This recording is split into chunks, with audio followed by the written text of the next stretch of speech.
بسم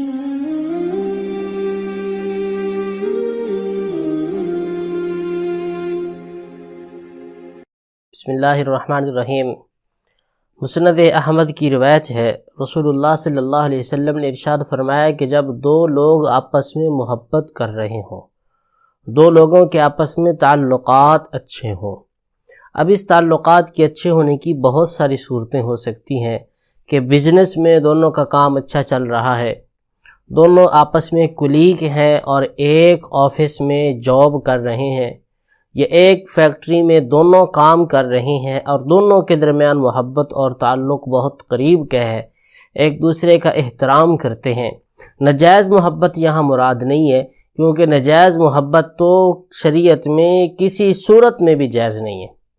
جو مرضی صورت ہو۔ ہاں، محبت کرنی ہے تو اپنے باپ سے کریں، محبت کرنی ہے اپنی والدہ سے کریں، اپنی بہن سے کریں جو کہ ایمان کا حصہ ہے، اپنی بیوی سے کریں جو کہ آپ کے آدھے ایمان کا ایک حصہ ہے۔ تو جو آپس میں جائز محبت کر رہے ہیں، تعلقات ان کے اچھے ہیں، اگر ان کے درمیان کوئی ناچاقی ہو گئی ہے، دوری ہو گئی ہے، آپس میں ناراضگی ہو گئی ہے، تو آقا کریم صلی اللہ علیہ وسلم نے ارشاد فرمایا کہ اس ناراضگی کی بڑی وجہ گناہ کا ہونا ہے۔ دونوں میں سے کسی ایک شخص نے یقیناً کوئی بڑا جرم کیا ہے، اللہ کی نافرمانی کی ہے، اور اس نافرمانی کا نتیجہ یہ ہوا کہ دونوں کے درمیان جدائی ہو گئی۔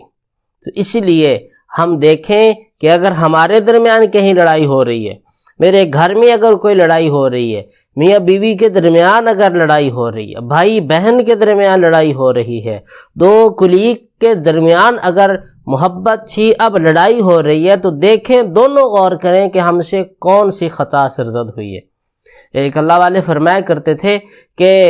جب گھر میں میری بیوی میری نافرمانی کرے،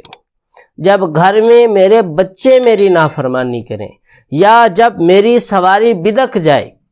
سواری مجھے نقصان پہنچائے، تو میں فوراً اپنے 24 گھنٹے کے اور پچھلے دن کے اعمال پہ غور کرتا ہوں، مجھے یقین ہو جاتا ہے کہ میں نے فلاں اللہ کی نافرمانی کی، جس کے نتیجے میں میری بیوی میرے مخالف ہو گئی ہے،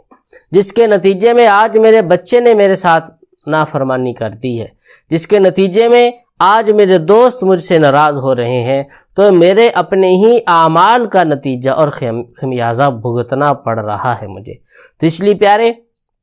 اپنے عمل پہ غور کریں، بجائے اس کے کہ ہم اس سے طعنہ دیں، بجائے اس کے کہ یار ایسی کوئی بات تو تھی نہیں جو آپ ناراض ہو رہے ہیں، بجائے اس کے کہ ہم اسے طعنہ دیں، ہم اس کے خلاف باتیں کریں، اپنے عمل پہ غور کر، اپنے عمل پہ۔ جب کوئی کسی کی طرف یوں انگلی اٹھاتا ہے تو 3 انگلیاں اس کی اپنی طرف جا رہی ہوتی ہیں کہ تو اپنے اندر غور کر کہ تو نے رب کی نافرمانی کی ہے، جس کی وجہ سے اللہ تعالیٰ نے تمہارے آپس کے تعلقات ختم کر دیے ہیں، اور یہ نافرمانی تمہاری رب رسول کی نافرمانی کی وجہ سے تمہاری تعلقات ختم ہو رہے ہیں، اور اس میں ایک دراڑ پیدا ہو گئی ہے۔ اللہ ہم سب کی جائز محبتوں کو پایہ تکمیل تک پہنچائے اور ہمیں اپنے فرما بردار بندوں میں شامل فرمائے۔